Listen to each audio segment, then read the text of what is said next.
الحمد لله الذي شرح الإسلام بالصحابة في كل مكان، والصلاة والسلام على رسوله محمد وآله وأصحابه الكرام. أما بعد، فأعوذ بالله من الشيطان الرجيم. بسم الله الرحمن الرحيم. ولكن الله حبب إليكم الإيمان وزينه في قلوبكم وكره إليكم الكفر والفسوق والعصيان. وقال النبي صلى الله عليه وسلم: أصحابي كالنجوم فبأيهم اقتديتم اهتديتم. صدق اللہ العظیم. اللہ نے زینت بخشی ہے افلاک کو روشن تاروں سے. اللہ نے زینت بخشی ہے افلاک کو روشن تاروں سے. اسلام نے رونق پائی ہے محبوب خدا کے یاروں سے. ہوتے ہو خفا کیوں پوچھو تو ذرا ان اغیاروں سے. تاریخ صحابہ ثابت ہے قرآن کے 30 پاروں سے. ابو بکر عمر ہے سم و بصر، عثمان و علی ہے قلب و جگر. محبوب ہے منظور و نظر کیوں نہ محبت چاروں سے. قابل سب تکریم اعزاز محترم سامعین، جو آیت مبارکہ میں آپ حضرات کے سامنے تلاوت کی ہے، اس آیت مبارکہ میں اللہ رب العزت نے صحابہ کرام کی شان میں ایک نیا انوکھا نرالا انداز اپنایا ہے. ویسے تو پورا قرآن مجید صحابہ کرام کی شان سے بھرا ہوا ہے.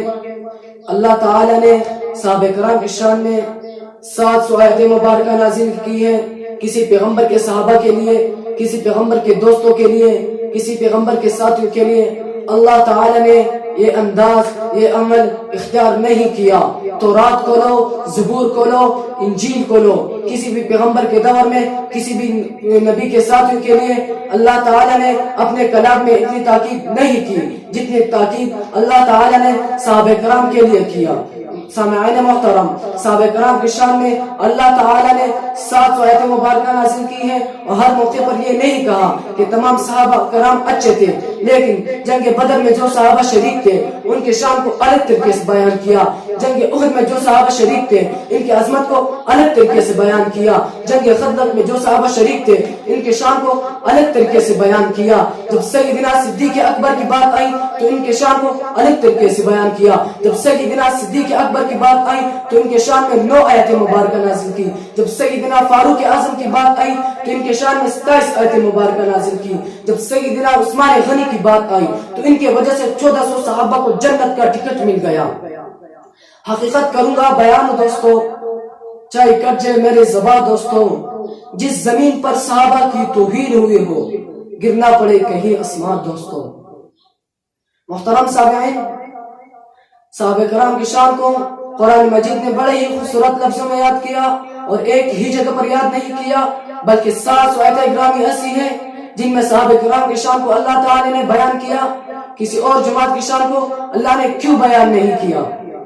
قرآن مجید کے الفاظ پر غور کرنا. قرآن مجید کیا کہتا ہے؟ فرمایا: والسابقون الاولون من المہاجرین والانصار. وہ لوگ جن نے حضور کے قدموں میں اپنے جانیں دے دی، وہ لوگ جن نے ماں باپ چھوڑ دیے، رشتہ دار چھوڑ دیے، علاقے چھوڑ دیے، بستیاں چھوڑ دیے، لیکن محمد کو سینے سے لگایا.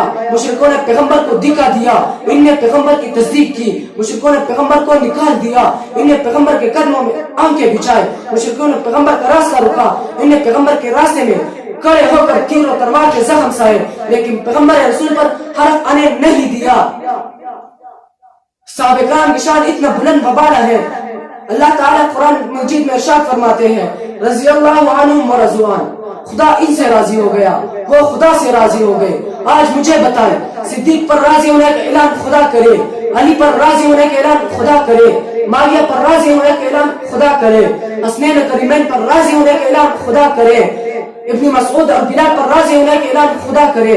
خدا یہ نہیں کہتا کہ میں ان سے راضی ہو گیا، یہ بھی کہتا ہے کہ مجھ سے بھی راضی ہو گئے. میں نے ان کو اتنا کچھ دیا کہ سب مجھ سے بھی راضی ہو گئے. جب ان نے مکہ چھوڑا میں ان سے راضی ہو گیا، جب مدینے میں آئے میں ان سے راضی ہو گیا، جب جانے لٹائے میں راضی ہو گیا، جب زخم کھائے میں راضی ہو گیا، جب بدر میں اترے میں راضی ہو گیا، جب احد کی پہاڑ پر شہید ہوئے میں راضی ہو گیا، جب بچے یتیم ہو گئے میں راضی ہو گیا، جب خیبر حنین میں پہنچے میں راضی ہو گیا.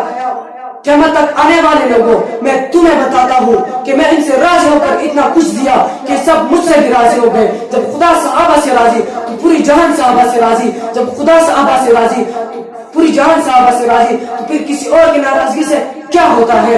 جب خدا صحابہ سے راضی تو پوری جہان صحابہ سے راضی. اگر کوئی اپنے ناراضگی کا اظہار بھی کرتا ہے تو اس کے لیے ذلت, رسوائی, ہلاکت, بربادی اس کے مقدر بنے گی. وہ صحابہ کا کچھ بھی نہیں بگاڑ سکتا. ہم فخر سے کہتے ہیں ہمارے ہیں صحابہ, واللہ ہمیں جان سے بھی پیارے ہیں صحابہ. وہ چاند جو طلوع ہوا ہے بطحا کے افق پر, اس چاند کے تابندے ستارے ہیں صحابہ. سامعین محترم, صحابہ کرام آخر کون تھے؟ ذرا توجہ کرنا. صحابہ کرام وہ ہستی ہیں جن نے حضور کے محبت میں اپنے پیارے وطن مکہ کو چھوڑ کر مدینے چلے گئے. وہ صحابہ جن نے ماں باپ چھوڑ دیے, جو تپتی ہوئے ریت پر بھی محمد کا کلمہ نہیں چھوڑا. آج بعض بدبخت صحابہ کرام کی شان میں گستاخی کا ارتکاب کرتے ہیں. میں سوال کرتا ہوں, ذرا مجھے تو بتائی صحیح, کیا جنگ بدر میں 313 صحابہ پیغمبر کے ساتھ شریک نہیں تھے؟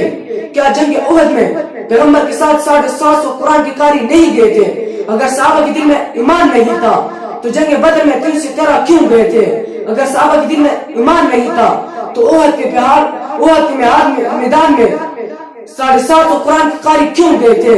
اگر صحابہ کے دل میں ایمان نہیں تھا تو حنین کے مارکے میں 12,000 کیوں گئے تھے؟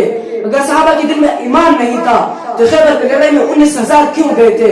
اگر صحابہ کے دل میں ایمان نہیں تھا تو اپنے جانے کیوں لٹائے؟